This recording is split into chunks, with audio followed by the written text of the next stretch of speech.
ഭർത്താക്കന്മാരൊക്കെ ഒരു സെറ്റാ. ഭാര്യമാരെ പറ്റിക്കാൻ ഒരു അവസരം നോക്കി നടക്കുക, നീ ഉൾപ്പെടെ. ഇന്നലെ മുകുന്ദേട്ടൻ വീട്ടിലെത്തിയപ്പോ മണി 6:15, 15 മിനിറ്റ് ലേറ്റ്. എന്താ താമസിച്ചെന്ന് ഞാൻ ചോദിച്ചപ്പോ പതിവ് ഉത്തരം ട്രാഫിക് ജാം. ഈ ട്രാഫിക് ജാം പോലും ഭർത്താക്കന്മാർക്ക് കള്ളം പറയാൻ വേണ്ടി ഉണ്ടാക്കിയിരിക്കുന്നതാ. എനിക്കറിയാം, മുകുന്ദേട്ടൻ ഏതെങ്കിലും പെണ്ണുങ്ങളായി വാചകം അടിച്ച് നിന്നാണ്, അതാ താമസിച്ചത്. എന്നെ പരീക്ഷിച്ച് ഇതുവരെ മതിയായില്ലേ എന്റെ കുഞ്ഞീഷ്ണ.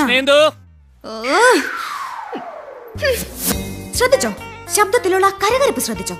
ഭാര്യമാരിൽ താല്പര്യം കുറയുന്നതിന്റെ ആദ്യ ലക്ഷണം ടോണിലുള്ള ഈ മാറ്റോ. നീയും ഇങ്ങനെ ആയിരുന്നോ? എടി രുക്മിണി, എടി സത്യഭാമി എന്നൊക്കെ തട്ടിക്കറും പോലെയാണോ ഭാര്യമാരെ വിളിച്ചിരുന്നത്? ആയിരിക്കും, പുരുഷനല്ലേ. കേട്ടോ, ആദ്യത്തിനൊക്കെ കട്ടി കൂടി നിനക്ക് വെച്ചിട്ടുണ്ട്.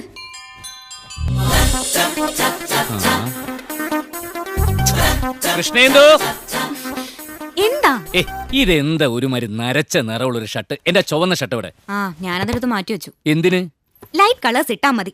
കടുത്ത കളറൊക്കെ പെൺകുട്ടികളിൽ ആകർഷണം ഉണ്ടാക്കും. എന്റെ ഈശ്വര, ഈ വർത്താനം കേട്ട് ഞാൻ മടുത്തല്ലോ. ഞാനിന്ന് തുണി ഉടുക്കാതെ പോവാൻ പോവാ. അപ്പൊ കൂടുതൽ രസമായിരിക്കുമല്ലോ. എന്റെ ഗുരുവായൂരപ്പ, കാണാം പെണ്ണുങ്ങൾ ഉണ്ടെന്നറിഞ്ഞാ എന്തും ചെയ്യും ചില ആണുങ്ങൾ. ചട്ടി വെച്ച് തന്നുണ്ടല്ലോ. അയ്യോ കൃഷ്ണേന്ദു, എന്റെ കൃഷ്ണേന്ദു, നീ ടെൻഷൻ അടിക്കാതെ. എന്നെ പോലെ കാണാൻ കൊള്ളാവുന്നവരൊന്നും പെൺകുട്ടികൾക്ക് ഇപ്പൊ യാതൊരു മൈൻഡും ഇല്ല. അവരുടെ രീതികളൊക്കെ അങ്ങ് മാറിപ്പോയില്ലേ. നമ്മുടെ മാഗസിന്റെ അടുത്ത ലക്കത്തിലെ കവർ സ്റ്റോറി തന്നെ അതാ. സ്ത്രീകളുടെ മാറി വരുന്ന പുരുഷ സൗന്ദര്യ സങ്കല്പം. ജീവിതത്തിൽ കുളിക്കാത്ത, നനയ്ക്കാത്ത, കണ്ടാ തന്നെ ഒരു അലന്ന ലുക്കുള്ള കീറിയ ജീൻസ് ഒക്കെ ഇട്ടാ നടക്കുന്ന ചെക്കന്മാരെയാണ് പെൺകുട്ടികൾക്ക് ഇപ്പൊ ഇഷ്ടം. അപ്പൊ അതാണ് കാര്യം. എന്ത്? ഇന്നലെ ഓഫീസിൽ നിന്ന് വന്നിട്ട് കുളിക്കാതെ നനയ്ക്കാതെ ഒക്കെ ഇരുന്നത് ആ അലന്ന ലുക്ക് കിട്ടാൻ വേണ്ടിട്ടായിരുന്നല്ലേ? എന്റെ കുഞ്ഞീഷ്ണ, എന്നെ ഇതേ രൂപത്തില് ഇങ്ങനെ മേപ്പോട്ട് കൊണ്ടുപോകാൻ എന്തെങ്കിലും മാർഗമുണ്ടോ? ശല്യം. Bye bye. ഫയല് കൊണ്ടുപോയിട്ടില്ല. ആ സമയം എന്തേലും ചിന്ത മനസ്സ് കയറി കാണും.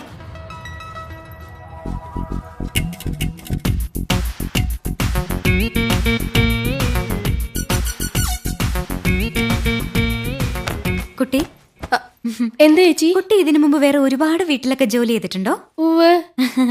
അവിടുത്തെ ഭർത്താക്കന്മാരൊക്കെ കുട്ടിയോട് എങ്ങനെയായിരുന്നു പെരുമാറ്റം? ഭർത്താക്കന്മാരൊക്കെ വളരെ സ്നേഹത്തോടെയാ പെരുമാറിയിരുന്നത്. പക്ഷേ ഭാര്യമാരൊക്കെ ഒരു വകയായിരുന്നേ. അല്ല, കുട്ടി എന്തിനാ സാരി ധരിച്ചിരിക്കുന്നേ? അയ്യോ, എന്താ? സാരിയേക്കാൾ ഐശ്വര്യം ചുരിദാറാ. ശരീരം മുഴുവൻ കവർ ചെയ്യുന്നതുകൊണ്ട് പറയല്ലോ, അതൊരു ഐശ്വര്യ.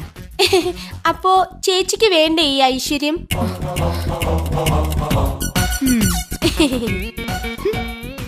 അതെ. എന്താ ചേച്ചി? കുട്ടിക്കറിയോ, വടക്കേന്ത്യയിൽ ഒരു വീട്ടില് വീട്ടുകാരന്റെ അടുത്ത് അവിടുത്തെ ജോലിക്കാരി അറിയാതൊന്ന് സംസാരിച്ചു. എന്തോ വീട്ടുകാര്യം മതിയല്ലോ.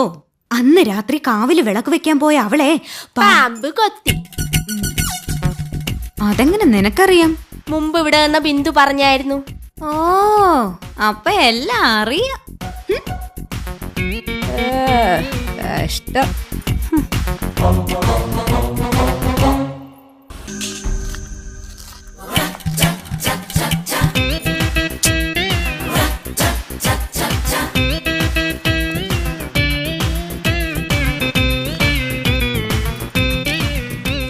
കൃഷ്ണേന്ദു, സാറിന് വേണ്ട പച്ചക്കറികൾ ചേച്ചിയുടെ കൈകൊണ്ട് തന്നെ വാങ്ങിക്കണോന്ന് പറഞ്ഞ് മാർക്കറ്റിൽ പോയിരിക്കുക. ഞാൻ പോവാന്ന് പറഞ്ഞു, പക്ഷെ സമ്മതിച്ചില്ല.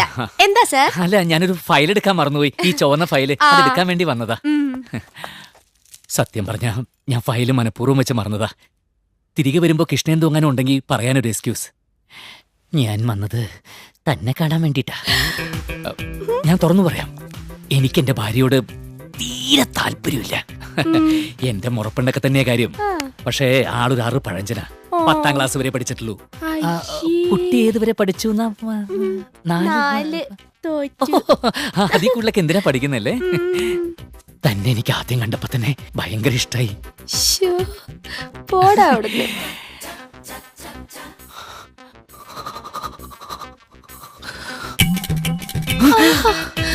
അയ്യോ സർ, ചേച്ചി ചേച്ചി പോവാൻ പറ. കല്യാണം കഴിഞ്ഞ് 6 മാസം കഴിയുമ്പോ ലോകത്തിലുള്ള സകല പെണ്ണുങ്ങളും സ്വന്തം ഭാര്യയേക്കാൾ സുന്ദരിയാണെന്ന് ഏതൊരു ഭർത്താവിനും തോന്നും. അല്ലാന്ന് ഏതെങ്കിലും ഭർത്താക്കന്മാര് പറയാം. അയ്യോ, എന്താ? Sorry sir. അപ്പൊ ഇത്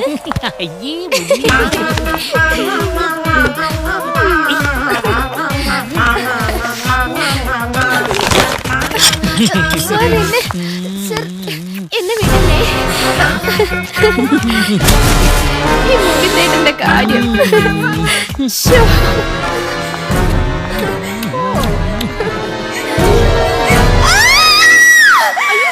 ചേച്ചി സ്വപ്നം വല്ലതും കണ്ടോ? ആ, ഒരു സ്വപ്നം കണ്ടു. സ്വപ്നത്തിൽ ഇങ്ങനെയാണെങ്കിൽ യഥാർത്ഥത്തിൽ എന്തായിരിക്കും എന്റെ കുഞ്ഞേഷ്ണ? ഇവർക്ക് പെട്ടെന്ന് ഇതെന്തു പറ്റി? വട്ടായോ? ഹലോ. ആ മൂന്തേട്ടാ, ഞാനാ. മനസ്സിലായി. നീ പറയാൻ പോകുന്ന എന്താണെന്നൊക്കെ എനിക്കറിയാം. ഫയൽ എടുക്കാൻ മറന്ന് ഞാൻ ഓഫീസിൽ നിന്ന് തിരിച്ച് വീട്ടിലേക്ക് വന്നു. നീ മാർക്കറ്റിൽ പോയിരിക്കുകയായിരുന്നു. ഞാൻ ജോലിക്കാരിയെ കയറി പിടിച്ചു. നീ അത് കണ്ടോണ്ട് വന്നു, ബഹളം വെച്ചു, സ്വപ്നത്തിൽ നുണർന്നു, അവളെ പറഞ്ഞു വിടുകയും ചെയ്തു. ഇതല്ലേ പറയാൻ വന്നത്? ഇതൊക്കെ പതിവ് കാര്യങ്ങളല്ലേ. നീ ഫോൺ വെച്ചിട്ട് പോ.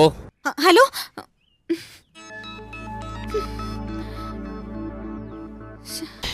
നിങ്ങൾ എന്തരീ കാണിക്കണേ? ഞാനും കേരള ടുഡേയുടെ റിപ്പോർട്ടർ അല്ലേ? എന്റെ റിപ്പോർട്ടിനൊന്നും ഇവിടെ ഒരു വിലയല്ലേ? കഴിഞ്ഞ തവണ ഞാൻ തന്ന കൊലപാതകത്തിന്റെ ഫീച്ചർ ഈ ലക്കത്തിൽ പോലും വന്നിട്ടില്ല. തന്റെ മാറ്റർ ഇവിടെ തന്നെ ഉണ്ട്.